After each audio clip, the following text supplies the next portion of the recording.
NDTV India के इस खास शो देश प्रदेश में आपका स्वागत है। मैं हूं शारिक खान। सबसे पहले खबरें पश्चिम बंगाल से। पश्चिम बंगाल में हर घटना सियासी मुद्दा बनने की शक्ल ले रहा है। सोमवार को निमटा से बीजेपी के कार्यकर्ता गोपाल मजुमदार की 85 साल की मां शोभा मजुमदार की मौत का मामला भी सियासी तूल पकड़ता दिख रहा है।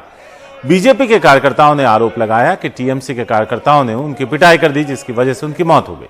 जबकि टीएमसी के सांसद और नेता सौगत राय ने कहा इस घटना का टीएमसी से कोई लेना देना नहीं। उन्होंने कहा बीजेपी के कार्यकर्ता गोपाल मजुमदार के घर के बाहर बहस हो रही थी, जिसमें उनकी मां आगे आ गई और फिर गिर गई। वो पहले से बीमार भी थी। उनकी मौत का उन्हें गम है। बीजेपी ने पिछले महीने आरोप लगाया था कि टीएमसी कार्यकर्ताओं ने घर में घुसकर गोपाल और उनकी मां को पीटा था। अब उनकी मौत के बाद बीजेपी एक बार फिर टीएमसी पर हमलावर है। केंद्रीय गृह मंत्री अमित शाह ने ट्वीट किया। क्या किया ट्वीट, वो बताते हैं आपको। बंगाल की बेटी शोभा मजुमदार जी के निधन से दुखी हूं, जिन्हें टीएमसी के गुंडों ने बेरहमी से पीटा था। उनके परिवार का दर्द और ये जख्म लंबे समय तक ममता दीदी को परेशान करेगा। बंगाल कल हिंसा से मुक्ति के लिए लड़ेगा। बंगाल हमारी बहनों और माताओं के लिए एक सुरक्षित राज्य की लड़ाई लड़ेगा।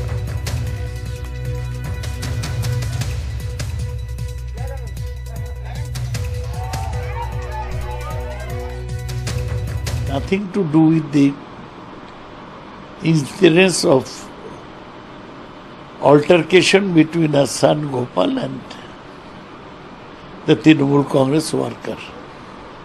Gopal had been a CPM worker earlier, joined BJP recently.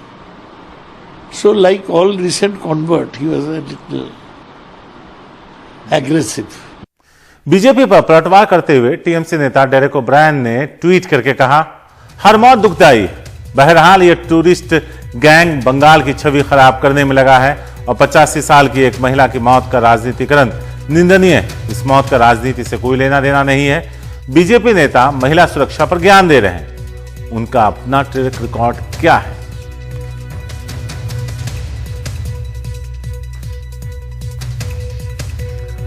पश्चिम बंगाल के मुख्यमंत्री ममता बनर्जी ने शुभेंदु अधिकारी पर उन पर हमला कराने का आरोप लगाया। कल एक रैली में ममता ने कहा कि नंदीग्राम के लोगों ने उन पर हमला नहीं किया। उन पर हमला शुभेंदु अधिकारी के बाहर से आए गुंडों ने किया। ममता ने यह भी कहा कि बिना शुभेंदु के निर्देश के हमला मुमकिन नहीं था। मुख्यमंत्री ने वोटिंग के दिन भी नंदीग्राम में बाहर से बुलाए गए गुंडों के जरिए हिंसा की आशंका जताई।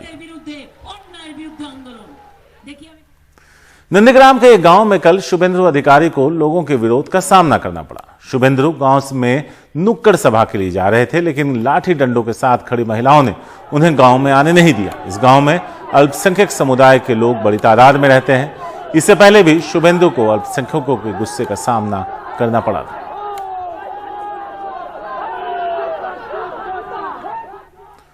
ममता को टक्कर दे रहे बीजेपी उम्मीदवार शुभेंदु अधिकारी से बात की हमारे सहयोगी मोनी दीपा बैनर्जी ने।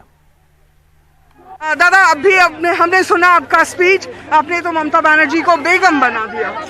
हाँ, बेगम ही तो है। कलमा पढ़ रही है। गाड़ी গুলো আপনারা একটু সাইড করে নিন। कलमा हिंदू मंत्र स्तोत्र गलत और कलमा सही। वो हर ईद में रेड रोड में नमाज पढ़ना जाता है हिजाब पर। क्या बोलेंगे?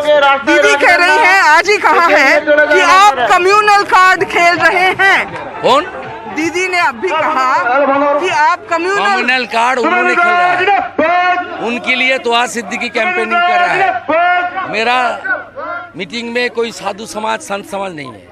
तो आपने कहा इधर अब्दुल कलाम और उधर दूसरा कोई कुछ। हाँ, अफजल गुरु का खिलाफ है। आप एपीजे अब्दुल कलाम को हम लोग प्रणाम करते हैं। तो आप क्या कहिएगा ममता बनर्जी? ममता बनर्जी बंगाल को बांटा। एपीजमेंट पॉलिटिक्स उन्होंने बंगाल में स्टार्ट किया। क्यों ममता बनर्जी ने इमाम को 2,500 करके आपका जो अनारियाम जो सैलरी जो भाता बोलता है वो दिया, लेकिन पुरोहित को नकार दिया।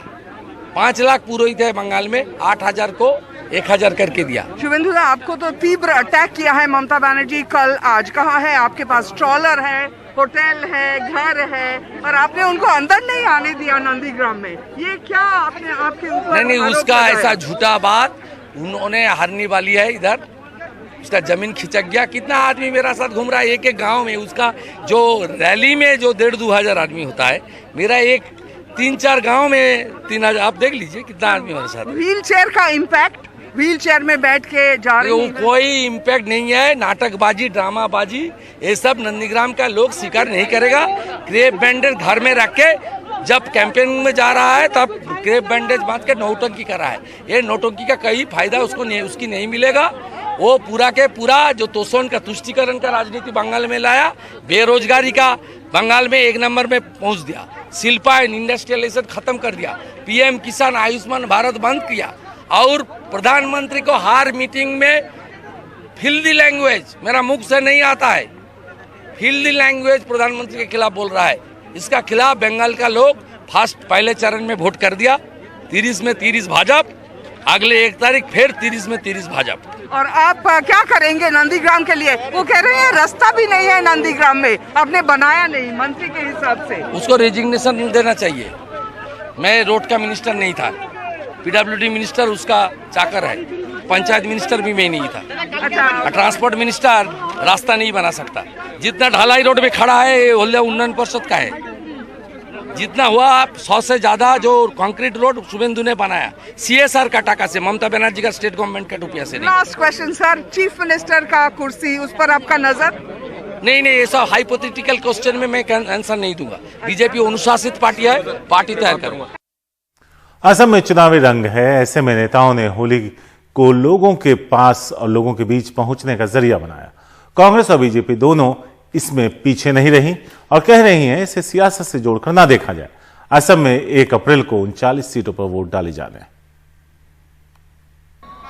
होली के खुशनुमा रंगों के बीच असम के मुख्यमंत्री सर्बानंद सोनोवाल नॉर्थ ईस्ट के सबसे बड़े थोक मार्केट गुवाहाटी के फैंसी बाजार पहुंचे, जहां वो होली के कार्यक्रम में शरीक भी हुए। आप हमेशा खुश रहे, सुस्वस्थ रहे, मिलजुल के रहे। आप सब मिलकर होली खेलना चाहते हैं और एक दूसरे से मिलकर, एक दूसरे के साथ मिलकर सद्भावना से होली खेलना चाहते हैं और सबको होली की शुभकामनाएं। लेकिन होली और सियासत में कोई कनेक्शन है या नहीं, जबकि 3 दिनों में दूसरे चरण का चुनाव होना है। इस दौर में 39 सीटों पर वोटिंग होगी। ये सीटें सेंट्रल असम और हिंदू हार्टलैंड माने जाने वाली बराक वैली में हैं। इस लिहाज से लोगों से जुड़ने के लिए होली से बेहतर और क्या होगा। लेकिन इस बार कांग्रेस के नेतृत्व वाला महाजोत चुनौती पेश कर रहा है।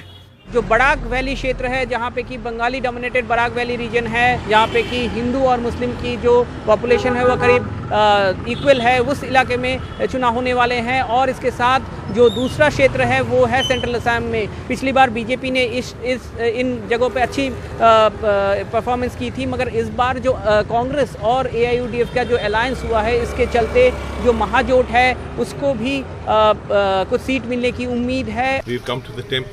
हम मंदिर आए हैं, हमने असम के भविष्य के लिए प्रार्थना की है। ईश्वर असम के लोगों को अच्छी सेहत और समृद्धि दे। इसके अलावा 5 गारंटी के लिए तो हम प्रतिबद्ध हैं ही। 5 गारंटीज। सिलचर में तो बीजेपी ने होली के बहाने शक्ति प्रदर्शन ही कर डाला। असम दूसरे दौर की वोटिंग के लिए तैयार है और हर पार्टी पूरा दमखम लगा रही है। गुवाहाटी से मनीष कुमार के साथ सिलचर से रत्नदीप चौधरी, NDTV इंडिया के लिए।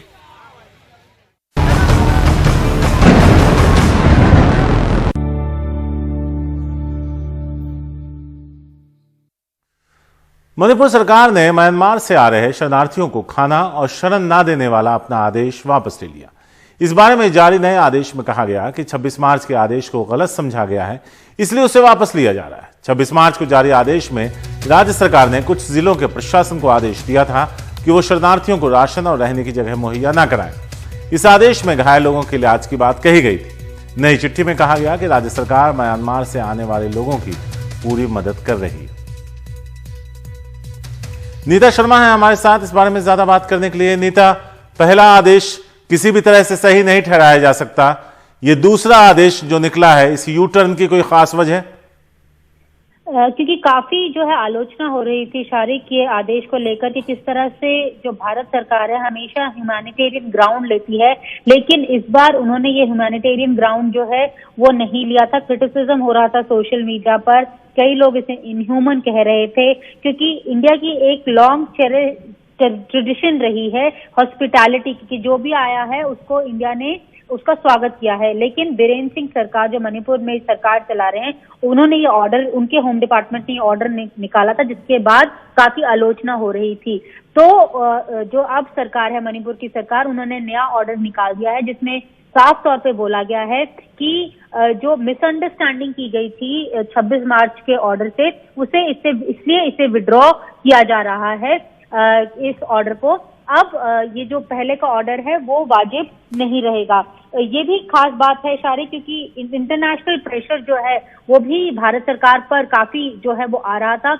इंडिया जो म्यांमार के यूएन में एम्बेसडर हैं, उन्होंने भी भारत सरकार को अपील की थी कि जो जितनी भी स्टेट्स हैं, जितनी भी सरकारें हैं, बॉर्डरिंग स्टेट्स जो है म्यांमार की, वो कंटिन्यू करें शेल्टर और जो खाना है लोगों को पहचान देने के लिए, रेफ्यूजीज को देने के लिए, ह्यूमैनिटेरियन क्राइसिस के लिए। उन्होंने दोनों देशों के रिश्तों का भी हवाला दिया था। तो इन सबके मद्देनजर अब मणिपुर सरकार ने ये जो ऑर्डर है अब वो विड्रॉ कर लिया है। तो जो तादाद है वो कितनी ज्यादा है नीता, क्योंकि म्यांमार में जो कुछ चल रहा है उसके बारे में हम सब कुछ उससे बखूबी वाकिफ हैं। काफी लोग जो हैं वो वहां से आ रहे हैं। जब म्यांमार में काफी जब गड़बड़ी हुई थी उसके बाद काफी पिछले हफ्ते काफी लोग वहां से आए थे। ये जो संख्या है ये उसमें इजाफा होता ही जा रहा है। यही वजह है कि मणिपुर सरकार ने कुछ जिलों में, खासकर जो 5 जिले हैं उनके, वहां पर बोला था कि वहां पे ना खाना दिया जाए, ना उनको शेल्टर दिया जाए, ना ही आधार एनरोलमेंट जो है वो भी रोकने के आदेश जो हैं होम डिपार्टमेंट ने दिए थे। लेकिन आलोचना के बाद ये सभी जो निर्देश थे वो वापस ले लिए गए हैं। शारिक, शुक्रिया नीता इस पूरी जानकारी के लिए। तो मणिपुर सरकार ने जो आदेश निकाला था वो किसी भी तरह से सही नहीं ठहराया जा सकता था। जब उसकी आलोचना हुई तो अब अपने आदेश से यू टर्न लेते हुए अब उन्होंने यह फैसला किया है कि जो भी लोग म्यांमार से आ रहे हैं शरणार्थी के तौर पर, उन्हें मानवता के नाते भोजन और शेल्टर मुहैया कराया जाएगा।